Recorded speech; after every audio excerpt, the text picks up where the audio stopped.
Good evening, I'm Savannah Kelly. Welcome to APTN National News. A Manitoba man who has been charged for killing 5 family members this week has a history of substance abuse and was warned by a judge to seek help before his life spirals out of control. Tamara Pimentel reports. Ryan Manakisik of Garden Hill First Nation in northern Manitoba faces 5 counts of first-degree murder in the deaths of his common-law partner, Amanda Clearwater, her 17-year-old niece, Maya Lee Grattan, and their children, 6-year-old Bethany, 4-year-old Javen, and 2.5-month-old Isabella Manakisik. He has a record. 3 years ago, Manakisik was warned by a provincial court judge that he needed help with his methamphetamine addiction. Manakisik was convicted of mischief that time and sentenced to 18 months probation. Court heard he had locked himself in a garage in Winnipeg, was delirious, and damaged the door. He was treated for psychosis. And the next day, he went to a coffee shop in Winnipeg where he threw glass mugs, causing them to shatter. Employees locked themselves in a back room and called 911. Manakisik was charged again in 2021 for impaired driving. On Sunday, RCMP found Clearwater's body in a ditch near Carman. Hours later, they were called to a vehicle fire on a highway near St. Eustache, west of Winnipeg. Officers say Manakisik pulled his 3 children out of the vehicle, but they were all pronounced dead at the scene. Grattan's body was later found at their home in Carman. In an obituary, a thank you went out to the Manitoba community for standing behind the family during this devastating time. Manakisik is set to appear in court on the murder charges on February 23rd. He remains in custody, and the charges have not been tested in court. Tamara Pimentel, APTN National News, Winnipeg. The Northwest Territories, Nunavut, and Quebec are the only places in Canada where there's no missing persons legislation as called for by the MMIWG inquiry. The NWT government promised legislation in 2020, but they have yet to deliver. Carly Schogner spoke with a former MMIWG commissioner about how this affects the disappearance of Frank Grubin, missing from Fort Smith for 9 months. Hard getting up every day, not knowing where your son is. So I just want to get the message out there. If anyone has any information, please come forward. I hope that the Grubin family is getting the support that they need, and that they are not being left alone to navigate these issues. Like, these are complex legal issues. In terms of the need for missing persons legislation, specifically call for Justice 5.8, it's very sad to me that that is something that has not been prioritized, that it's not something that has been implemented. That's concerning. And that means the families of 80 people who are left with heartbreak and question. It's also not the most complicated legislation. There are examples of it in very effective functioning models throughout the country, and I would point to Ontario as having developed quite robust legislation in this area. I would also look to the Yukon for how they've developed and also co-developed their legislation with stakeholders, and particularly Indigenous communities and grassroots.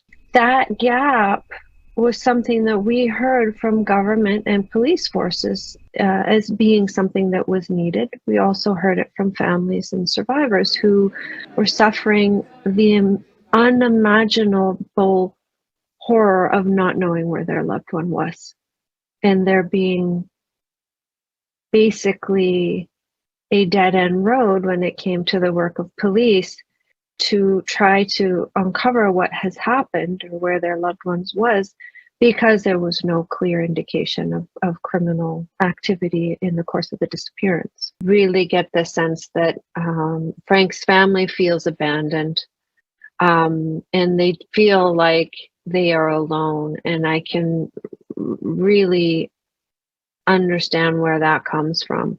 And, you know, there is a responsibility on the part not only of the RCMP, but the GNWT and the support services from the government, from the public government, as well as the communities that the group and family comes from, to support them and advocate for them as well. I can understand why the family would wonder and be fearful that homophobia and anti-Indigenous sentiments played a role. And in our forensic audit of historic files, we did find that these types of prejudices and assumptions about Indigenous women and gender diverse people did play a role in investigative decisions. And it wasn't just facts. Somebody knows something, and you know, I think we have to keep saying his name, and we have to keep talking about this and supporting the family and hope that answers come. I'm gonna put signs everywhere, like right here. More about the disappearance of Frank Grubin on aptnnews.ca/investigates. You can also check out Carly's 4-part web series on aptnnews.ca. On this Valentine's Day, one of the largest gatherings took place in Vancouver, where thousands have taken to the streets to demand answers and justice for so many missing and murdered Indigenous women and girls across the country. APTN's Tina House joins us now from there. Thank you. We're here on the downtown east side of Vancouver at the 33rd Annual March for the Murdered or Missing Indigenous Women and Girls.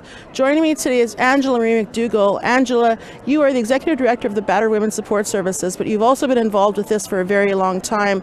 Tell me how this march began. This march began with the brutal killing of Cheryl Ann Joe in 1992 as a way to honor her memory and to make visible her killing, and a way for families to grieve. Since her killing, and obviously before as well, there's been many women that have been killed down here and are still continued to be missing. You knew many of those women. Can you tell me about a few of them? Well, one of the things that we started to see after the killing of Cheryl Ann Joe was an increase in missing and murdered women here from this neighborhood, and the disappearances, and women were killed. And so we know that there were at least 3 serial killers that were operating in this neighborhood through the 1990s, and that one of them we know has got a bit more attention, but there were at least three serial killers at the time. So the march has been really important way to make visible, but also to mourn and to seek justice, and it's been a vital way for community to organize. We've covered this march now many times. I know that along the route that they're about to do, they stop and honor the women at certain places where their bodies were found or where they went missing from. It's such a touching moment. We've got hundreds or actually thousands of people joining us today that are in the march. Family members, advocates, community supporters. What do you want to say to the public about how important it is to know about this issue? Well, it's so important, and particularly because we know that Indigenous women have been leading this effort for years and making visible the disappearances and the killings. And so the honoring of the memories and the spirits of women who have passed and to recognize those that are missing has been so important. It's a way to heal. It's also a way for families to speak out. And it's been a galvanizing march, one of the unique organizing efforts that probably is unique around the world. I don't think there's anything like it that's lasted for 33 years to draw attention to such a huge social issue. And we continue to seek justice. February the 22nd, serial killer Robert Pickton is up for parole. Many of the family members and community supporters never thought that day would come, but we're literally a week away from there. What do you think of the fact that Robert Pickton has a chance at parole after all this time?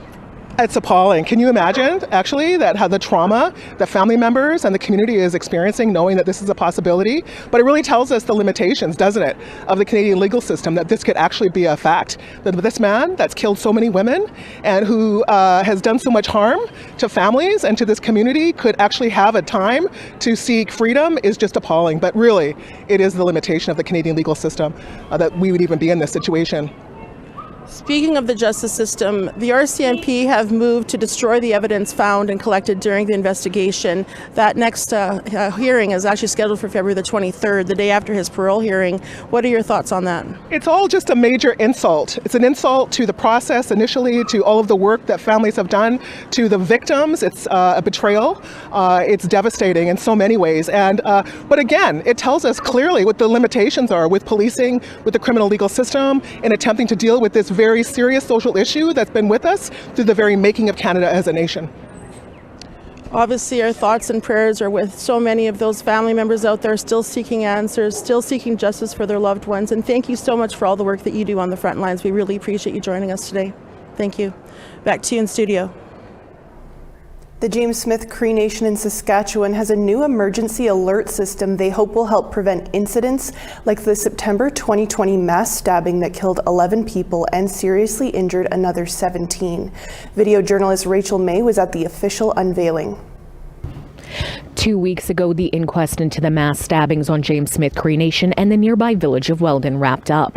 The inquest was held to provide recommendations to prevent similar deaths from happening in the future, with 29 recommendations made from the jury and the presiding coroner.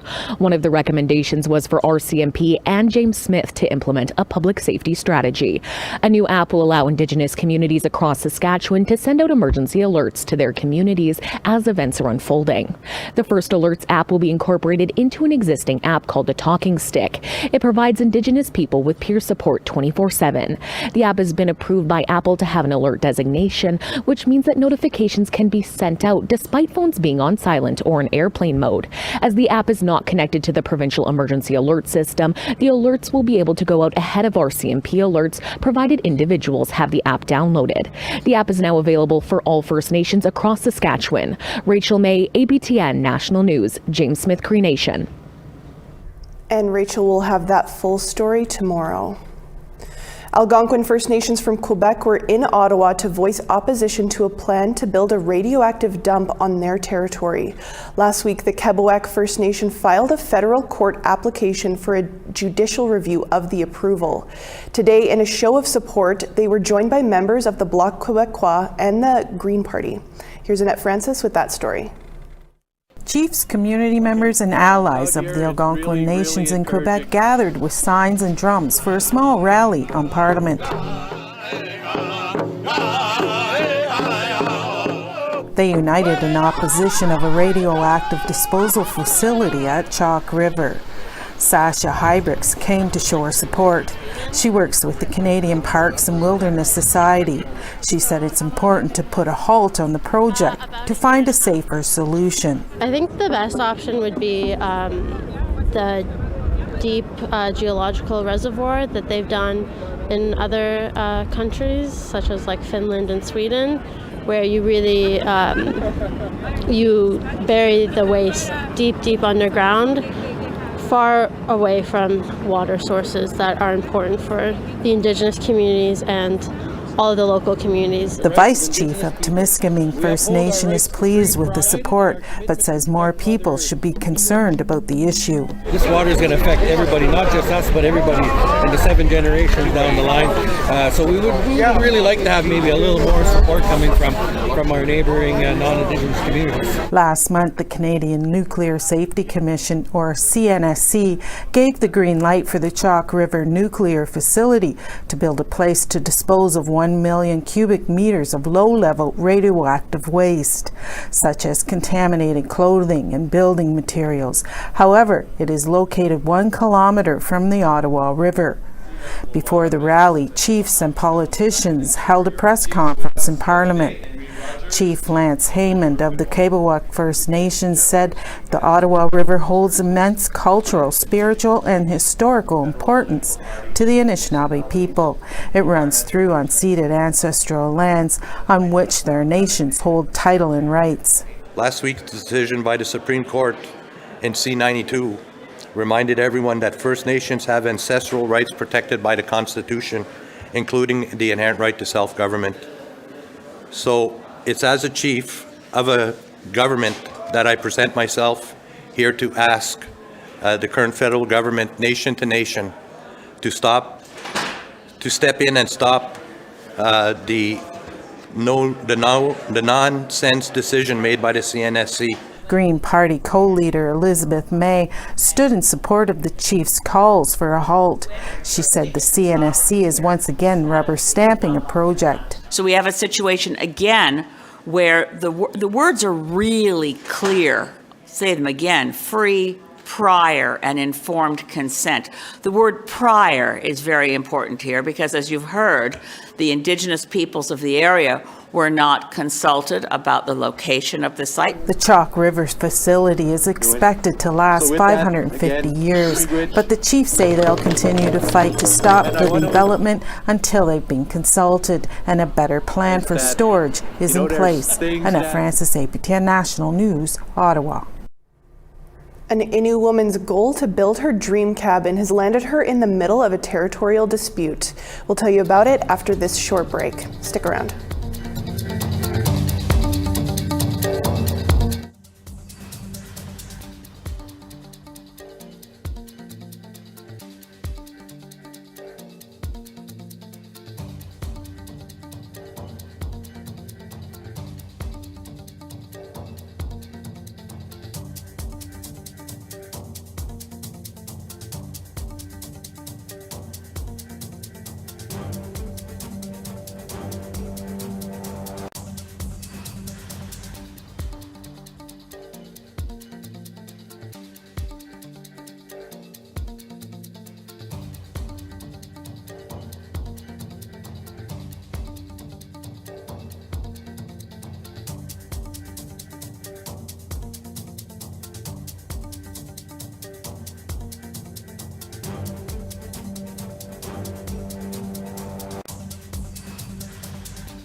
Welcome back to APTN National News. Nova Scotia's Supreme Court recently certified a class action. It's against two radiologists who conducted medical procedures on 59 people without consent. In 2017, 59 members of the Pictou Landing First Nation participated in a heart and mind study, which included MRI scans.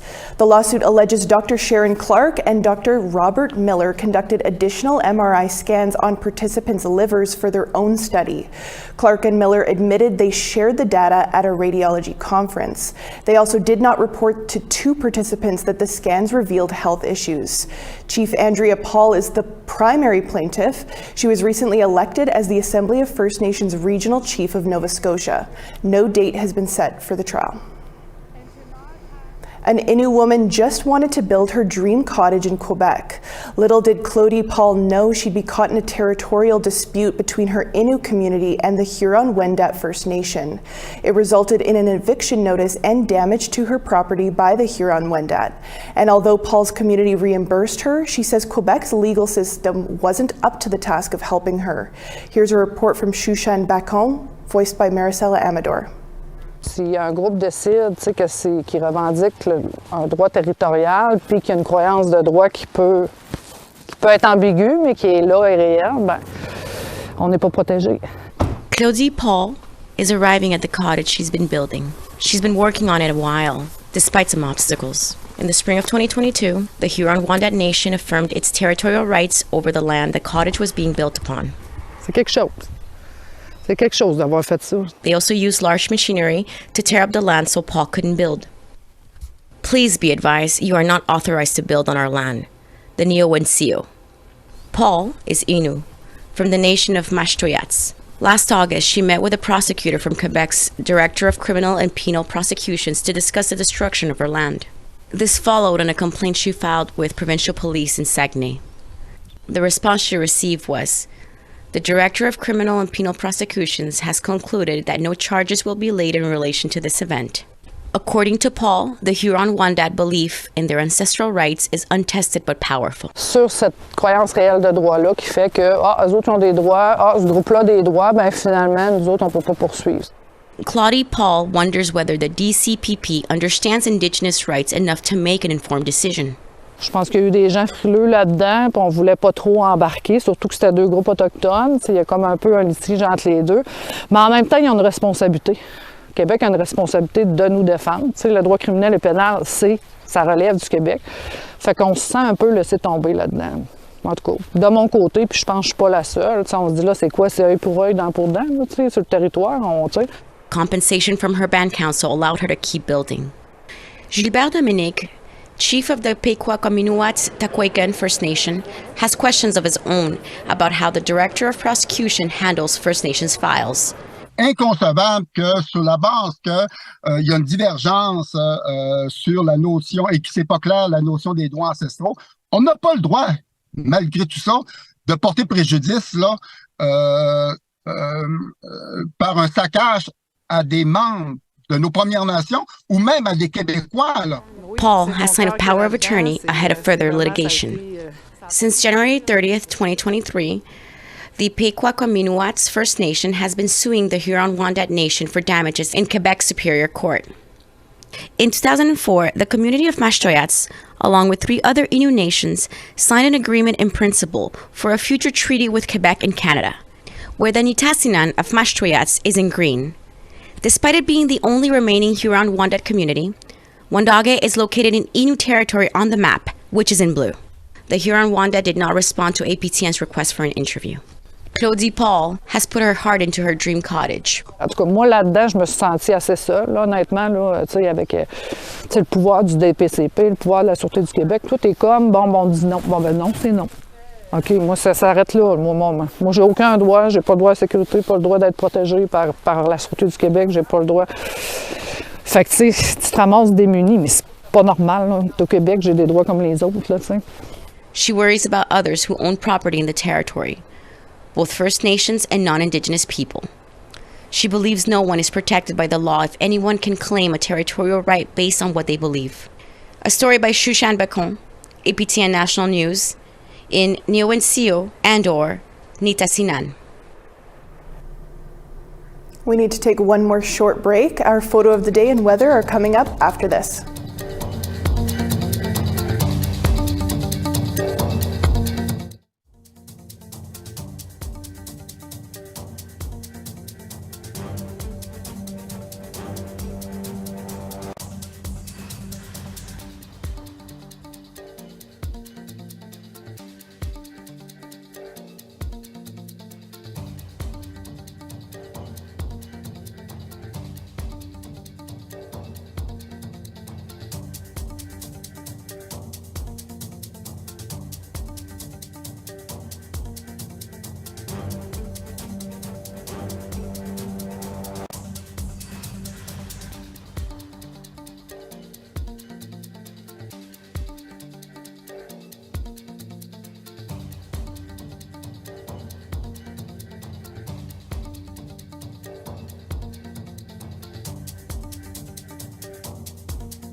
Welcome back. Time now for our photo of the day.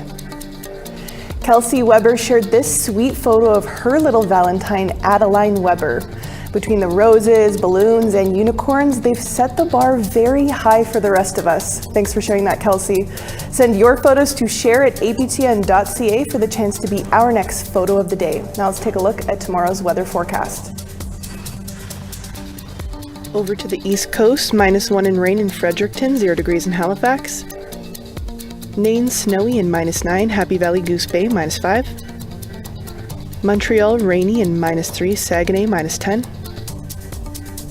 Sault Ste. Marie, 0 degrees there, North Bay, -3 and snow. Wawa, -12 and flurries there, Thunder Bay, snowy and -4. God's Lake, -21 there, Puckatawagan, sunshine, -22.